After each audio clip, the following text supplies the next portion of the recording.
Hello বন্ধুরা, কেমন আছেন সবাই? আশা করছি ভালো আছেন। তো আজকের ভিডিওতে আমি রিসেন্টলি রিলিজ হওয়া দ্য ওয়াচার্স 2024 মুভির ফুল এক্সপ্লেনেশন নিয়ে চলে এসেছি। আশা করছি এই ভিডিওটা আপনাদের ভালো লাগবে, তাই ভিডিওটাকে সম্পূর্ণ দেখার অনুরোধ করছি। এছাড়া এর আগের ভিডিওতে আমি একটি psychological horror godless the Eastfield exorcism মুভিকে এক্সপ্লেন করেছি। যদি এখনও পর্যন্ত আপনারা ভিডিওটাকে না দেখে থাকেন তাহলে ডেসক্রিপশন ও আই বাটনে থাকা লিঙ্কে ক্লিক করে ভিডিওটাকে অবশ্যই দেখে নেবেন। সঙ্গে এখন এই ভিডিওটা দেখার পর যদি আপনাদের ভালো লেগে থাকে তাহলে প্লিজ চ্যানেলটিকে সাবস্ক্রাইব করে পাশে থাকা বেল আইকনটিকেও প্রেস করে দেবেন। তাহলে চলুন আর বেশি কথা না বাড়িয়ে ভিডিওটি শুরু করা যাক।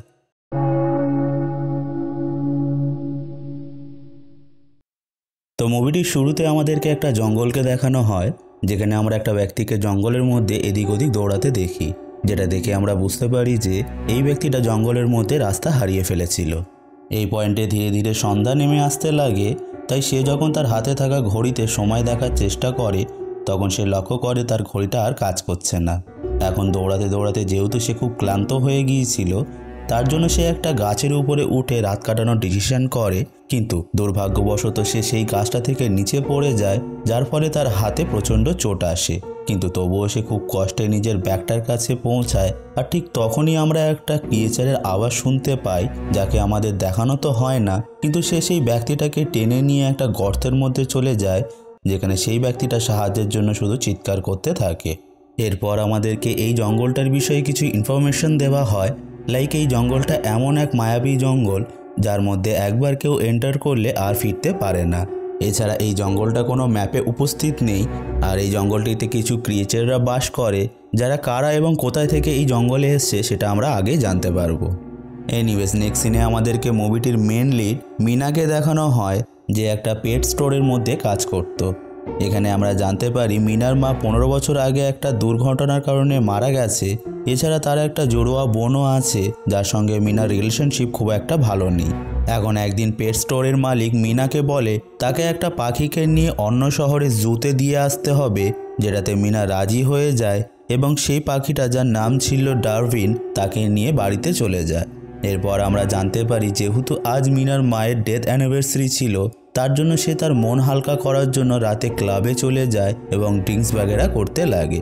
পরের দিন সকালে মিনা ডারউইন নামে সেই পাখিটাকে নিয়ে জুয়ের উদ্দেশ্যে বেরিয়ে পড়ে, কারণ তাকে অনেকটা পথ অতিক্রম করতে হবে। এখন পথে যেতে যেতে মিনা ডারউইনের সঙ্গে কথা বলে, সেইং যে সে যেন তাকে জাজ না করে, কারণ সে ভালো মানুষ নয়। এখন আরও কিছু পথ অতিক্রম করার পর মিনার কাছে তার জড়ুয়া বোনের কল আসে, যেটাকে সে রিসিভ করে না। তাই তার বোন তাকে একটা ভয়েস মেল পাঠায়, যেটা মিনা শুনে নেয়, যেটাতে তার বোন তাকে বলে যে একবার যেন সে তাদের মায়ের কবরের কাছে গিয়ে তাদের মায়ের সঙ্গে দেখা করে আসে, কারণ আজ 15 বছর হয়ে গেছে সে একবারও তাদের মায়ের কবরের কাছে গিয়ে তার মায়ের সঙ্গে দেখা করেনি। কিন্তু মিনা এখানে তার বোনের কথাগুলোকে বেশি গুরুত্ব দেয় না এবং জুয়ের উদ্দেশ্যে এগিয়ে যেতে লাগে, যেখানে পথে যেতে যেতে সে অনেকগুলো সাইনবোর্ডকে ইগনোর করে, যেটাতে লেখা ছিল আগে একটা জঙ্গলের মধ্যে গিয়ে অনেক মানুষ গুম হয়ে গেছে, যাদের কোনো হদিশ আজও পর্যন্ত পাওয়া যায়নি। এখন আরও কিছুটা এগিয়ে যাওয়ার পর মিনা সেই জঙ্গলটাতেই পৌঁছে যায়, যেটার কথা সাইনবোর্ডটাতে লেখা ছিল। ফলে জঙ্গলে পৌঁছানোর সাথে সাথে মিনার গাড়ি ও তার ফোন দুটোই খারাপ হয়ে যায়, যার দরুন সে বুঝতেই পারে না সে আসলে কোন জায়গায় চলে এসছে। এখন গাড়ি থেকে নামার পর আশেপাশে ভালো করে লক্ষ্য করার পর সে একটা সাইনবোর্ডকে লক্ষ্য করে, যার মধ্যে লেখা ছিল পয়েন্ট অফ নো রিটার্নস, যেটা দেখে মিনা ভাবে আগে হয়তো কিছু লোকজন বসবাস করে, যাদের থেকে সে হেল্প চাইতে পারবে। যার জন্য সে গাড়ি থেকে তার ব্যাগ ও ডারউইনকে নামিয়ে নিয়ে সাহায্যের উদ্দেশ্যে এগিয়ে যেতে লাগে। এখন জঙ্গলের অনেকটা গভীরে যাওয়ার পরও সে যখন কোনো মানুষেরই হদিশ পায় না, তখন বাধ্য হয়ে সে তার গাড়ির কাছে ফিরে আসতে লাগে, কিন্তু ফিরে এসে সে দেখে তার গাড়ি সেখান থেকে উধাও হয়ে গেছে, যেটা দেখে মিনা প্রচণ্ড ভয় পেয়ে যায়। ফলে সে জঙ্গলটা থেকে বার হওয়ার জন্য এদিক ওদিক দৌড়াতে লাগে, আর ঠিক তখনই সে তার সামনে দিয়ে একটা মহিলাকে ছুটে যেতে দেখে, যাকে দেখার পর সে তার পিছু নেয়। এখন কিছুটা এগিয়ে গিয়ে মিনা সেই মহিলাটিকে একটা দরজার সামনে দাঁড়িয়ে থাকতে দেখে, যেখানে সেই মহিলাটি মিনাকে বলে তোমার কাছে মাত্র 10 সেকেন্ড আছে, যদি বেঁচে থাকতে চাও তাহলে এই দরজার ভিতরে চলে এসো। যেটা শুনে মিনা দ্রুত সেই দরজার ভিতরে চলে আসে, যেখানে সেই মহিলাটার সঙ্গে আরও 2 জন মানুষ উপস্থিত ছিল। এরপর আমরা জানতে পারি এই বুড়ি মহিলাটার নাম ছিল ম্যাডেলিন ও বাকি 2 জনের নাম হলো কিয়ারা ও ড্যানিয়েল। এখন ম্যাডলিন জানায় তারা যে জায়গাটাতে এখন আছে সেই জায়গাটার নাম হলো দ্য কূপ। এছাড়া তারাও এই জঙ্গলের মধ্যে মিনার মতোই পথ হারিয়ে ফেলেছিল, যার জন্য তাদের এখন এখানে লুকিয়ে থাকতে হয়। ঠিক তখনই ড্যানিয়েল ও কিয়ারা মিলে মিনাকে সেখানে থাকা একটা মিররের সামনে দাঁড় করিয়ে দেয়, যেখানে ম্যাডলিন বলে এই জঙ্গলটিতে কিছু ক্রিচাররা বসবাস করে যাদের নাম হলো দ্য ওয়াচার্স। এছাড়া তারা প্রতি রাতেই এখানে আসে তাদেরকে দেখতে এবং সকাল হলে সেখান থেকে চলে যায়। এখন এই পয়েন্টে ম্যাডলিন মিনাকে বলে একটু এগিয়ে আসতে, কারণ ওয়াচার্সরা তাকে ভালো করে দেখতে পাচ্ছে না। এখন কিছু সময় পেরিয়ে যাওয়ার পর মিনা সেই আয়নাটার সামনেই বসে থাকে এবং তার মায়ের কথা ভাবতে লাগে, যার দরুন সকাল হয়ে যায়।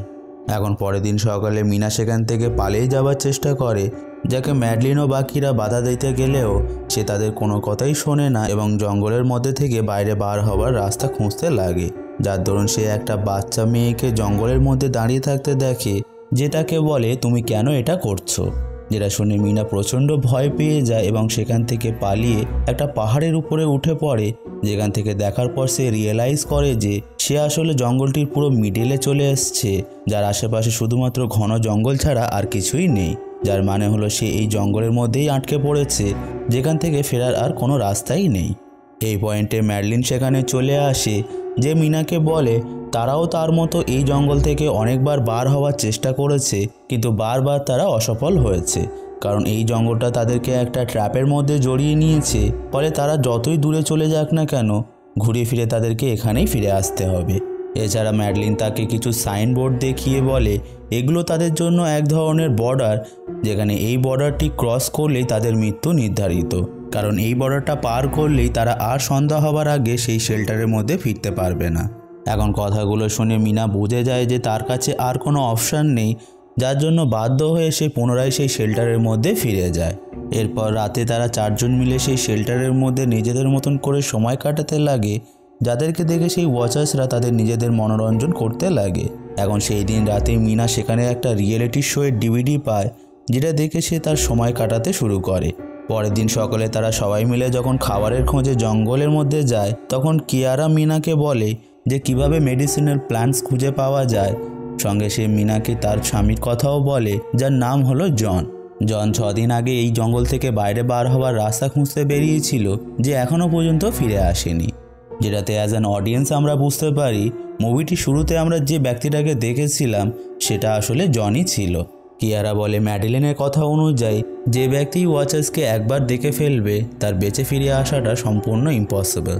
এরপর সে মিনাকে একটা বড় গর্তের কাছে নিয়ে যায়, যেটা দেখানোর পর সে বলে এই জঙ্গলের মধ্যে এই ধরনের গর্ত আরও অনেকগুলো আছে, যেগুলো একে অপরের সঙ্গে কানেক্টেড, আর এর মধ্যেই ওয়াচার্সরা দিনের বেলা থাকে। এখন কথায় কথায় মিনা জানতে পারে কিয়ারা ও তার হাজব্যান্ড 5 মাস আগে এখানে এসেছিল, যেখানে কিয়ারার আর মনেই নেই যে কত মাস পেরিয়ে গেছে। এরপর লাঞ্চ করার দরুন ম্যাডলিন মিনাকে এখানে সারভাইভ করার কিছু রুলস জানিয়ে দেয়, যেটাতে প্রথমত কখনই কোনো পরিস্থিতিতে তাদেরকে আয়নার দিকে পিঠ ফিরিয়ে দাঁড়ালে হবে না। এছাড়া সন্ধ্যার পর কোনো মতেই শেল্টারের দরজা খোলা যাবে না, তাদের সবসময় আলোর মধ্যেই থাকতে হবে, আর কখনোই জঙ্গলের মধ্যে থাকা গর্তগুলোর আশেপাশে যাওয়া চলবে না। এখন এইভাবেই কিছুদিন পেরিয়ে যায়, যেখানে মিনা নিজেকে বিজি রাখার জন্য রিয়ালিটি শো বাগেরা দেখতে শুরু করে ও একটা নোটবুকের মধ্যে স্কেচ বাগেরা করতে লাগে। এরপর একদিন সন্ধ্যায় মিনা আয়নাটির সামনে দাঁড়িয়ে সেটাকে ভালো করে দেখতে থাকে, যার দরুন সে আয়নাটির ওপার থেকে কিছু অদ্ভুত শব্দ ভেসে আসতে শোনে, যেটা শুনে তার বিষয়টাকে নিয়ে একটু সন্দেহ হতে শুরু করে। তাই একদিন রাতে সে তাড়াতাড়ি শুয়ে পড়ার চেষ্টা করে, যার দরুন মিররের ওপারে থাকা ওয়াচার্সরা প্রচণ্ড রেগে যায় এবং চিৎকার করতে শুরু করে, যেটাতে ম্যাডলিন তাকে তুলে নিয়ে আয়নার দিকে তাকিয়ে থাকতে বলে, যাতে করে ওয়াচার্সরা শান্ত হয়ে যায়। ঘটনাটির পর কিছুদিন পেরিয়ে গেলে মিনা ড্যানিয়েলের সঙ্গে জঙ্গলে যায় চেক করতে যে তাদের সেট করা ট্র্যাপের মধ্যে কোনো পশু ফেসেছে কিনা। এখন ড্যানিয়েল যখন ট্র্যাপগুলোকে চেক করছিল, ঠিক তখনই মিনা জঙ্গলের মধ্যে সেই বাচ্চাটা মেয়েটাকে দেখতে পায়, যে তার দিকেই অদ্ভুতভাবে তাকিয়েছিল। এখন ড্যানিয়েল মিনাকে বলে ম্যাডলিন একজন ইউনিভার্সিটির টিচার ছিল, যার জন্য সে এই ক্রিচারগুলো সম্পর্কে এত বেশি তথ্য জানে। এছাড়া সেও প্রায় 8 মাস ধরে এই জঙ্গলের মধ্যে বন্দী হয়ে আছে, যেটা শুনে মিনা তাকে জিজ্ঞাসা করে যে সে কি এতগুলো সময়ের মধ্যে একবারও কোনো ওয়াচার্সকে দেখেছে, যেটাতে ড্যানিয়েল না বললে মিনা বলে ম্যাডলিন হয়তো তাদেরকে মিথ্যা বলে এখানে আটকে রেখেছে। যেটা শুনে অ্যাজ অ্যান অডিয়েন্স আমরা ড্যানিয়েলের আবভাব দেখে বুঝতে পারি যে ড্যানিয়েলও কোথাও না কোথাও ম্যাডলিনকে বিশ্বাস করতো না। এখন মিনা ডিসাইড করে সে সেই গর্তের মধ্যে ঢুকে দেখবে সেখানে আদৌ কিছু আছে কি না, যেটাতে প্রথমে তো ড্যানিয়েল রাজি হয় না, কিন্তু মিনাকে একা যেতে দেখে ফাইনালি সেও মিনার সঙ্গে সাহায্য করতে তাকে রাজি হয়ে যায়। এরপর মিনা একটা দড়ির সাহায্যে গর্তের ভিতরে চলে যায়, যেটার পর সে সেখানে লাইটার জ্বালিয়ে গর্তের ভিতরটাকে ভালো করে চেক করতে লাগে, যার দরুন সে সেখানে 1952 একটা নিউজ পেপার ও সঙ্গে একটা ভিডিও ক্যামেরা আর একটা সাইকেলকেও পড়ে থাকতে দেখে। তাই সে সেইগুলোকে দড়ির সাহায্যে উপরে পাঠিয়ে দেয়। ঠিক তখনই গর্তের মধ্যে মিনা একটা ভয়ঙ্কর শব্দ শুনতে পায়, যেটা ঠিক পরেই সে একটা ক্রিয়েচারের হাতকে সেখানে দেখতে পায়, যেটা দেখে সে প্রচণ্ড ভয় পেয়ে যায় এবং চিৎকার করে ড্যানিয়েলকে ডাকতে লাগে। কিন্তু যেহেতু গর্তের মধ্যে কিছুটা সূর্যের আলো আসছিল, তার জন্য সেই ক্রিয়েচারটা মিনার কাছে আসতে পারে না, ফলে মিনা দড়িটির সাহায্যে উপরে উঠে যায়। এরপর শেল্টারের কাছে ফিরে গিয়ে তারা দুজন মিলে কিয়ারা ও ম্যাডলিনকে সেই সমস্ত জিনিসগুলোকে দেখাতে লাগে যেগুলোকে তারা সেই গর্তের ভিতর থেকে নিয়ে এসেছিল। মিনা বলে তারা এই সাইকেলটার সাহায্যে এই জঙ্গল থেকে বার হতে পারবে, যেটাতে ম্যাডলিন বলে এটা কখনই পসিবল নয়। যেটার পর ম্যাডলিন অদ্ভুতভাবে মিনাকে জিজ্ঞাসা করে, তুমি সেখানে কিছু তো দেখেছো, সেটা কি ছিল? যেটা শুনে মিনা বলে সে তেমন কিছুই দেখতে পায়নি। অন্যদিকে সেই মুহূর্তে ড্যানিয়েল সেখান থেকে আনা ক্যামেরাটাকে তাদের টিভির সঙ্গে কানেক্ট করে দেয়, যার সাহায্যে তারা শেল্টারের বাইরের ফুটেজটাকে দেখতে পায়। এখন সেই দিন রাতেই তারা সবাই যখন একসঙ্গে বসেছিল, ঠিক তখনই তারা ক্যামেরার সামনে কাউকে দাঁড়িয়ে থাকতে দেখে, যেটার সাথে সাথে তারা বাইরে থেকে কারোর গলার আওয়াজও ভেসে আসতে শোনে। ফলে ভালো করে আওয়াজটা শোনার পর কিয়ারা বুঝে যায় যে বাইরে জন দাঁড়িয়ে আছে, যে ভিতরে আসার জন্য তাদেরকে দরজা খুলতে বলছে। তাই কিয়ারা যখন দরজা খুলতে যায়, ম্যাডলিন তাকে বাধা দেয়, সেই যে বাইরে যে দাঁড়িয়ে আছে সে আসল জন নয়, সেই ক্রিচারদের মধ্যে একজন, যে জনের রূপ ধরে এখানে এসছে যাতে করে সে তাদেরকে এই শেল্টার থেকে বাইরে বার করতে পারে। কিন্তু কিয়ারা এখানে তার স্বামীকে বাঁচানোর জন্য জোর করে দরজা খুলতে গেলে ম্যাডলিন তাকে বাইরে থাকা জনকে এমন কিছু প্রশ্ন করতে বলে যেটা সে ও জন ছাড়া আর কেউই জানে না। যেটা শুনে কিয়ারা যখন একটার পর একটা প্রশ্ন করতে থাকে, সেগুলোর একটারও উত্তর বাইরে থাকা জন দিতে পারে না। তাই কিয়ারা জনকে নিজের মুখ দেখাতে বলে, যেটাতে জন যখন ক্যামেরার সামনে তার মুখ দেখাতে যায়, ঠিক তখনই একটা ক্রিচার এসে জনকে ধরে টেনে নিয়ে চলে যায়। যেটার পর সেই ক্রিচারগুলো সেখানে থাকা ক্যামেরাটাকেও ভেঙে দেয়। ঘটনাটির পর তারা চারজন আয়নার সামনে দাঁড়িয়ে যায়, কারণ তাদের চারজনের এই কার্যকলাপের পর সেই ক্রিচার্সগুলো প্রচণ্ড রেগে গেছিল, যারা আয়নাটাকে ভাঙতে শুরু করে দেয়। কিন্তু কিছু সময় পেরিয়ে যাওয়ার পর তারা নিজেই শান্ত হয়ে যায়। তাই পরের দিন সকালে ম্যাডলিন সেই সমস্ত জিনিসগুলোকে পুনরায় সেই গর্তে ফেলে দেয়, যাতে করে সেই ওয়াচার্সগুলো আবার তাদের উপর হামলা না করে। এখন এই পয়েন্টে আমাদেরকে একটা ফ্ল্যাশব্যাককে দেখানো হয়, যেখানে আমরা মিনাকে তার মা ও তার জুড়ুয়া বোনের সঙ্গে গাড়ি করে কোথাও যেতে দেখি, যার দরুন সে গাড়িতে থাকা উইন্ডোকে বারবার আপ ডাউন করছিল, যেটাতে মিনার মা তাকে কাজটা করতে মানা করলে মিনা তার মায়ের কোনো কথাই শোনে না এবং পুনরায় একই কাজ করতে থাকে। যেটাতে মিনার মা আবারও তাকে এই কাজটা করতে বাধা দিতে গেলে রোড থেকে তার নজর সরে যায়, যার ফলে তাদের গাড়ির ভয়ঙ্করভাবে অ্যাক্সিডেন্ট হয়ে যায়। যেখানে অ্যাজ অ্যান অডিয়েন্স আমরা বুঝতে পারি মিনা জঙ্গলটির মধ্যে যে বাচ্চাটাকে বারবার দেখতে পাচ্ছিল সেটা তারই ছোটবেলার অল্টার ছিল। এনিওয়েজ প্রেজেন্টে মিনা জঙ্গলটির লুপের মধ্যে ফেসে গিয়ে বারবার একটা জায়গাতেই ফিরে আসতে লাগে, কারণ সে একটা গাছকে মার্ক করে এগিয়ে যাচ্ছিল, আবার পুনরায় সেখানেই ফিরে আসছিল। এখন এইভাবে কিছু সপ্তাহ পেরিয়ে যায়, যেখানে একদিন সে ম্যাডলিনকে ড্যানিয়েলের উপর চিৎকার করতে দেখে, কারণ ড্যানিয়েলের বানানো ট্র্যাপের মধ্যে অনেক দিন ধরেই কোনো শিকার ফাঁসছিল না, ফলে এমনই চলতে থাকলে তাদেরকে না খেয়ে মরতে হবে। অন্যদিকে কিয়ারা শেল্টারের মধ্যে কারোর কোনো কথাতেই গুরুত্ব দেয় না, শুধুমাত্র রিয়েলিটি শো দেখাতেই মগ্ন থাকে। যেখানে মিনাও নিজের মতো করে ফ্লোরের উপর স্কেচ করতে লাগে, যেটার কিছুক্ষণ পরেই সে যখন কিয়ারার দিকে পুনরায় তাকায়, সে দেখে সেখানে কিয়ারা নেই। যেটা দেখার পর সে প্রচণ্ড ভয় পেয়ে যায় এবং সঙ্গে সঙ্গে তাকে খুঁজতে জঙ্গলের মধ্যে চলে যায়, যেখানে সে কিয়ারাকে সেই গর্তের সামনেই দাঁড়িয়ে থাকতে দেখে, যে আত্মহত্যা করতে চাইছিল যাতে সে তার স্বামীর সাথে এখানে থাকতে পারে। যেটা শুনে মিনা তাকে বোঝানোর চেষ্টা করে, আর ঠিক তখনই তারা দুজন কারো চিৎকারের আওয়াজ শুনতে পায়। যেখানে আওয়াজটাকে ফলো করতে করতে তারা কিছুটা এগিয়ে গিয়ে দেখে ড্যানিয়েল ম্যাডলিনের হাত পা দড়ি দিয়ে বেঁধে দিয়েছে। যেটাতে সে এমনটা কেন করেছে জিজ্ঞাসা করলে ম্যাডলিন বলে ড্যানিয়েল পাগল হয়ে গিয়েছে কিন্তু ড্যানিয়েল জানায় এখন এখানে সবাই যে যার নিজের মতো করেই থাকতে চায়, যেটা বলার পর সে সেখান থেকে পালিয়ে যায়। ফলে কিয়ারা তার পিছু নেয়, তাই মিনা এসে ম্যাডেলিনের হাত পায়ের বাঁধন খুলে দেয়। এরপর তারা দুজন মিলে যখন শেল্টারের কাছে ফিরে আসে, তারা লক্ষ্য করে ড্যানিয়েল ও কিয়ারা ভিতর থেকে দরজা লক করে দিয়েছে, যেটাতে তারা দুজন খুব ভয় পেয়ে যায়। কারণ সন্ধ্যা নেমে আসছিল, তাই তারা বাধ্য হয়ে জঙ্গলের মধ্যে থাকা একটা গাছের গুঁড়ির মধ্যে লুকিয়ে পড়ে, যাতে করে সেই ক্রিচাররা তাদেরকে দেখতে না পায়।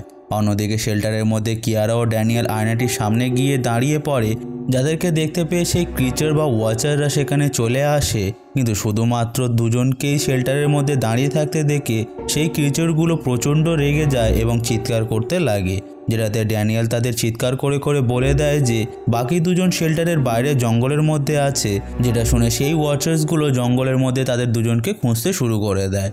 তাই এই সুযোগটাকে কাজে লাগিয়ে মিনা ও ম্যাডলিন শেল্টারের দরজার সামনে এসে তাদের দুজনের কাছে দরজা খোলার জন্য রিকোয়েস্ট করতে লাগে, যার দরুন মিনা তাকে তার পাস্টের কিছু কথা তাদের বলে, সেইং যে কিভাবে তার জন্য তার মা মারা গেছে, যেটার গিল্ট আজও পর্যন্ত তাকে ভিতর থেকে শেষ করে দিচ্ছে। তাই তোমরাও ঠিক এই একই ভুলই করছো, আর এই গিল্ট মৃত্যুর আগে পর্যন্ত তোমাদের পিছু ছাড়বে না। যেটা শোনার সাথে সাথে ড্যানিয়েল দরজা ওপেন করে দেয় এবং তারা দুজন ভিতরে চলে এসে পুনরায় দরজা বন্ধ করে দেয়। এরপর তারা চারজন মিলে পুনরায় সেই আয়নার সামনে দাঁড়িয়ে পড়ে, যার দরুন ম্যাডেলিন তাদের জানায় এই জঙ্গলে আসার আগে সে একজন টিচার ছিল যে মাইথোলজি ও ফোকলোর নিয়ে পড়াতো। তাই সে যখন এই জঙ্গলের বিষয়ে জানতে পারে, তখন সে এখানে রিসার্চ করতে চলে আসে, যার দরুন সে একটা ওয়াচারকেও দেখতে পায় যে তারই রূপ ধারণ করেছিল, যাকে খুব ভয়ঙ্কর দেখতে লাগছিল। ম্যাডলিন জানায় এই ওয়াচারদের আরও কিছু নামে চেনা হয়, যেমন ফেরি ও চেঞ্জিংস। এছাড়া এই ওয়াচার্সরা চায় মানুষদেরকে স্টাডি করে তাদের জায়গা নিয়ে নিতে। এখন ঠিক সেই মুহূর্তে বাইরে থেকে কেউ দরজা নক করতে শুরু করে এবং কিয়ারার আওয়াজ নকল করে দরজা ওপেন করতে বলতে লাগে, যেটাতে তারা দরজা ওপেন না করলে অনেকগুলো কিচাররা সেখানে চলে এসে শেল্টারের চারিদিকে আওয়াজ করতে লাগে বিভিন্ন মানুষের আওয়াজ নকল করে, যেটাতে তারা সবাই প্রচণ্ড ভয় পেয়ে যায়। আর ঠিক তখনই মিনা সেখানে একটা বাঙ্কারকে পেয়ে যায়, যার দরজা তারা দ্রুত ওপেন করে বাঙ্কারের ভিতরে গিয়ে ভিতর থেকে দরজাটা বন্ধ করে দেয়। যেটা ঠিক পরে আমরা সেই ক্রিচার্সগুলোকেও আয়নার কাঁচ ভেঙে শেল্টারের মধ্যে এন্টার করতে দেখি। এখন বাঙ্কারের ভিতরে লাইট জ্বালানোর পর তারা দেখে সেখানে একটা মানুষের থাকার জন্য পর্যাপ্ত পরিমাণ জিনিসপত্র ও খাবার ছিল। এরপর তারা সেখানে অনেকগুলো বুকস, ডকুমেন্টস ও একটা পুরনো কম্পিউটারকে দেখতে পায়, যার মধ্যে চেক করলে তাতে ইন্টারনেট তো ছিল না, বাট কিছু ভিডিও ফুটেজ ছিল, যেগুলো প্লে করার পর তারা জানতে পারে একজন প্রফেসর যে এই ক্রিচারগুলোর উপর রিসার্চ করছিল, সেই এই জায়গাটা ও বাঙ্কারটাকে বানিয়েছে। প্রফেসর জানায় যখন এখানে কনস্ট্রাকশনের কাজ চলছিল, তখন প্রতিদিনই সেই ক্রিচার্সগুলো এসে সেই লেবারগুলোদের মেরে ফেলতো। এছাড়া সে যখন এখানে ছিল, তখন সে একটা ওয়াচারকে নিজের চোখে দেখে, যেটা একটা বাচ্চার রূপ ধারণ করে তার সামনে এসেছিল। প্রফেসর চাইছিল মানুষের মধ্যেও তেমন শক্তি দিয়ে দিতে, যেমনটা এই ক্রিচারগুলোদের ছিল, যার জন্য সে একটা ক্রিচারকে বন্দিও করে নেয়, যার সঙ্গে সে বন্ধুত্ব করারও চেষ্টা করে। কিন্তু যেহেতু সেই ক্রিচারগুলো খুবই অ্যাগ্রেসিভ, তাই সে তার ধারে পাশে যেতে পারে না। এখন এইভাবেই ভিডিওগুলো প্রোগ্রেস হওয়ার পর শেষ ভিডিওটাতে প্রফেসর জানায় সে সম্পূর্ণ ভেঙে পড়েছে, যার জন্য সে সেই ক্রিচারকে মেরে ফেলতে চায় এবং নিজেও আত্মহত্যা করে নিতে চায়। ফলে যদি কেউ এই ভিডিওটা দেখে, তাহলে সে যেন সাইন নাম্বার 134-এর কাছে যায়, যেখানে একটা নদী আছে, যার মধ্যে একটা বোট রাখা আছে, যার সাহায্যে সে এই জঙ্গল থেকে বার হতে পারবে। প্রফেসর জানায় যে কেউই তার এই ভিডিওটা দেখছে, সে যেন এখান থেকে বার হয়ে ইউনিভার্সিটিতে গিয়ে তার কালেক্ট করা সমস্ত এভিডেন্সগুলোকে নষ্ট করে দেয়। এখন এই সব দেখার পর মিনা পুরো শকড হয়ে যায়, যেটার পর তারা প্ল্যান করে নেয় যে সকাল হলেই তারা দ্রুত সেই নদীর ধারে চলে যাবে, যাতে তারা এখান থেকে পালিয়ে যেতে পারে। এরপর কিয়ারা সেখানে মিউজিক প্লে করে ডান্স করে আনন্দ করতে লাগে, কারণ ফাইনালি তারা কাল এই ভয়ঙ্কর জঙ্গল থেকে বেরিয়ে যেতে পারবে। কিছুক্ষণ পর ড্যানিয়েলও তাকে জয়েন করে তার সঙ্গে ডান্স করতে লাগে, যেখানে ডান্স করতে করতে হঠাৎ ড্যানিয়েলের মন খারাপ হয়ে যায়, যেটার পর সে বাকিদের জানায় বাড়িতে তার বাবা তাকে অ্যাবিউজ করত, যার জন্য ডিপ্রেশনে পড়ে সে এই জঙ্গলে চলে এসেছিল, যেটার পর সে এখানে আটকা পড়ে যায়। এখন কথাগুলো শুনে কিয়ারা ড্যানিয়েলকে কমফর্ট করে এবং বলে এখান থেকে বার হওয়ার পর সে তার সঙ্গে তার বাড়িতেই থাকতে পারে, যেটা বলার পর তারা দুজন একে অপরকে হাগ করে নেয়। পরের দিন সকালে তারা চারজন মিলে সেই বাঙ্কার থেকে বার হয়ে সাইন নাম্বার 134 খুঁজতে শুরু করে, যেটা পেয়ে যাওয়ার পর তারা ডারউইন নামে সেই পাখিটাকে তার খাঁচা থেকে ফ্রি করে দেয়। এরপর আরও কিছুটা এগিয়ে যাওয়ার পর তারা মাটির উপরে একটা বড় পাথরকে দেখতে পায়, যার উপর সেই ওয়াচার্সদের চিত্র খোদাই করা ছিল। যেটা দেখার পর ম্যাডলিন তাদের জানায় এই জায়গাতেই মানুষেরা সেই ক্রিচার্সদের আটকে রেখেছিল, তাই এখন তারা ফ্রি হয়ে পুরো মানুষ জাতিকেই ধ্বংস করে দিতে চায়। এছাড়া ফ্রি হওয়ার পর তারা তাদের ডানা ও পাওয়ারকে হারিয়ে ফেলে, যার জন্য তারা সূর্যের আলোতে বার হতে পারে না। এরপর ধীরে ধীরে সন্ধ্যা নেমে আসছিল, যার জন্য তারা দ্রুত পায়ে চলতে লাগে, যাতে তারা ক্রিচার এখানে চলে আসার আগেই নদীর ধারে পৌঁছে যেতে পারে। এখন ফাইনালি তারা নদীর ধারে পৌঁছে যায়, যেখানে তারা প্রফেসরের কথা মতো একটা বোটকে নদীর পাড়ে পড়ে থাকতে দেখে। এরপর তারা সবাই মিলে বোটটাকে নদীতে নামিয়ে সেখান থেকে পালিয়ে যাবে। ঠিক তখনই ড্যানিয়েল জনের আওয়াজ শুনে দাঁড়িয়ে যায়, যেখানে বাকিরা লক্ষ্য করে ড্যানিয়েল জনকে টেনে টেনে তাদের কাছে নিয়ে আসতে চেষ্টা করছিল, যেটাতে কিয়ারা তাকে বোঝানোর চেষ্টা করতে লাগে যে সে জন নয়, কিন্তু ততক্ষণে অনেক দেরি হয়ে গিয়েছিল। ফলে জন সেই ক্রিচারে পরিণত হয়ে ড্যানিয়েলকে মেরে ফেলে। ফলে আর কোনো উপায় না থাকার জন্য তারা তিনজন সেই বোটটা নিয়ে সেখান থেকে পালিয়ে যেতে লাগে, যাদেরকে সেই ক্রিচারগুলো দাঁড়িয়ে দাঁড়িয়ে দেখতে থাকে, কারণ তারা জঙ্গলের বাইরে যেতে পারে না। তাই ম্যাডলিন বাকিদের বলে চিন্তা করার কোনো প্রয়োজন নেই, এখন তারা সুরক্ষিত আছে। এরপর নেক্সট সিনে আমরা তাদের তিনজনকে জঙ্গলের বাইরে একটা ব্রিজের কাছে পৌঁছে যেতে দেখি, যেটার পর তারা ব্রিজের উপর দিয়ে আসা একটা বাসে উঠে শহরের মধ্যে চলে আসে। এখন বাড়ি পৌঁছে মিনা সর্বপ্রথম স্নান করে, যেটার পর হঠাৎ তার মায়ের কথা মনে পড়াতে সে একটু হতাশ হয়ে যায়। এনিওয়েজ পরের দিন সকালে মিনা প্রফেসরের কথা মতো ইউনিভার্সিটিতে যায়, যেখানে সে মিথ্যা বলে প্রফেসরের অফিসে চলে যায় যে প্রফেসর আসলে তার আঙ্কেল। এরপর অফিসের মধ্যে ছানবিন করার পর মিনা কিছু ডকুমেন্ট বাগেরা খুঁজে পায়, যার মধ্যে সে শেল্টারের ব্লু প্রিন্ট, সঙ্গে একটা টেপ রেকর্ডার এবং কিছু রিসার্চ পেপার পেয়ে যায়, যেগুলোর সাহায্যে সে জানতে পারে যে একটা বড় যুদ্ধের আগে মানুষ ও ফেরি একসঙ্গেই মিলেমিশে থাকতো। এমনকি তারা একে অপরের সঙ্গে বিয়েও করেছিল, যাদের সন্তান হওয়ার পর তাদেরকে হাফ ব্লাড বলা হতো। এই সমস্ত বাচ্চারা হাইব্রিড টাইপের ছিল, যারা সূর্যের আলোতেও চলাফেরা করতে পারত। তাই প্রফেসরের ধারণা অনুযায়ী এই হাইব্রিড বাচ্চাগুলো মানুষ রূপে তাদের সঙ্গেই মিশে গেছে। এরপর মিনা সেখানে একটা বিশাল বড় আর্টকে দেখতে পায়, যেটার পর সে সেখানে কিছু ফটোগ্রাফ পায়, যেগুলো দেখার পর মিনা পুরো শকড হয়ে যায়। এখন ইউনিভার্সিটি থেকে বেরিয়ে সন্ধ্যার সময় মিনা কিয়ারার সঙ্গে দেখা করতে তার বাড়িতে যায়, যেখানে সে সেই ফটোগুলোকে কিয়ারাকে দেখায়, যেটার পর আমরা জানতে পারি আসলে ম্যাডলিন প্রফেসরের ওয়াইফ ছিল, যে 2001 সালে লাংস ক্যান্সারের কারণে মারা যায়। তাই প্রফেসর সেই ক্রিয়েচারদের ব্যবহার করে ম্যাডলিনকে ফিরিয়ে নিয়ে আসতে চাইছিল, যার মানে হলো তাদের সঙ্গে এতদিন যে ম্যাডলিন রূপে ছিল সে আসলে ওয়াচারদের মধ্যেই একজন। এখন এই পয়েন্টে কিয়ারার বাড়িতে একটা গাড়ি আসে, যার মধ্যে থেকে আসল কিয়ারা বার হয়, যেটা দেখে মিনা পুরো শকড হয়ে যায়। যেটার পর মিনা বুঝে যায় যে বাড়ির মধ্যে আসলে ম্যাডলিনই কিয়ারার রূপ নিয়ে তাকে বোকা বানাচ্ছিল। এখন আসল কিয়ারা যখন বাড়ির মধ্যে এন্টার করে, তখন ওয়াচার তার পিছনে এসে তার উপর অ্যাটাক করে তাকে বেহুশ করে দেয়। এরপর সে মিনার উপরেও অ্যাটাক করে তাকে বলতে লাগে যে মানুষেরা তাদের সঙ্গে কেমন ব্যবহার করেছে। যেটার পর সে বাড়ির বাইরে বেরিয়ে পুনরায় ম্যাডলিনের রূপ ধারণ করে এবং মীরাকে ধন্যবাদ জানায়, কারণ তার জন্যই সে সেই জঙ্গল থেকে বার হতে পেরেছে। এছাড়া বাকি ওয়াচাররা তাকে তাদের সঙ্গে থাকতে দিত না, কারণ সে সূর্যের আলোতে বাইরে বার হতে পারত। আর এর জন্যই সে প্রফেসরের কাছে গিয়েছিল, যাতে সে তার সমস্যাটাকে ঠিক করতে পারে। কিন্তু সে যখন জানতে পারে প্রফেসর তাকে মেরে ফেলতে চায়, তখন সে প্রফেসরকেই মেরে ফেলে। এরপর সে মিনার রূপ নিয়ে তাকে মেরে ফেলতে যায়, যাতে করে সে মিনার জীবনটা তার রূপ নিয়ে কাটাতে পারে। কিন্তু আসল মিনা এখানে ম্যাডলিনকে তার হাইব্রিড হওয়ার আসল রিজনটা বুঝিয়ে বলে এবং সঙ্গে এটাও বলে যে তার মতো আরও অনেকেই আছে যারা মানুষদের মধ্যে বসবাস করছে। যেটা শোনার পর ম্যাডলিন তার অরিজিনাল ফর্মে চলে আসে, যেটার সাথে সাথে সে তার ডানা ও পাওয়ার দুটোই ফিরে পেয়ে যায়। এরপর সে মিনাকে ছেড়ে দিয়ে সেখান থেকে চলে যেতে লাগে, যেখানে যাওয়ার আগে ম্যাডলিন মিনাকে জানায় যে আমি আশা করছি তুমি সঠিক কথাই বলছো। যেটা বলার পর সে সেখান থেকে উড়ে চলে যায়। এরপর এখান থেকে সিনটা কিছুদিন পরে গিয়ে শিফট করে, যেখানে আমরা মিনাকে তার জুড়ুয়া বোনের বাড়িতে দেখি, যেখানে সে তার বোনের সঙ্গে তার সঙ্গে ঘটা সমস্ত ঘটনা বলছিল। ঠিক তখনই আমরা বাড়ির বাইরে একটা বাচ্চাকে দাঁড়িয়ে থাকতে দেখি, যে আর কেউ নয় ম্যাডলিনই ছিল বাচ্চা মেয়ের রূপ নিয়ে। আর মুভিটি এখানেই শেষ হয়ে যায়। তো বন্ধুরা, এটাই ছিল দ্য ওয়াচার্স 2024 মুভির ফুল এক্সপ্লেনেশন। আশা করছি এই ভিডিওটা আপনাদের ভালো লেগেছে। যদি ভালো লেগে থাকে তাহলে প্লিজ ভিডিওটাকে লাইক করুন, বেশি বেশি করে শেয়ার করে আপনাদের বন্ধুদেরকেও ভিডিওটা দেখার সুযোগ করে দিন। সঙ্গে আপনাদের কোনো মতামত থাকলে কমেন্ট করে জানাতে ভুলবেন না। এছাড়া প্রতি সপ্তাহে এমনই ভিডিও পেতে চ্যানেলটিকে সাবস্ক্রাইব করে পাশে থাকা বেল আইকনটিকে প্রেস করে দিন। তাহলে আমি আবারও আসবো এমনই কিছু মুভি এক্সপ্লেনেশন নিয়ে। Till then keep watching.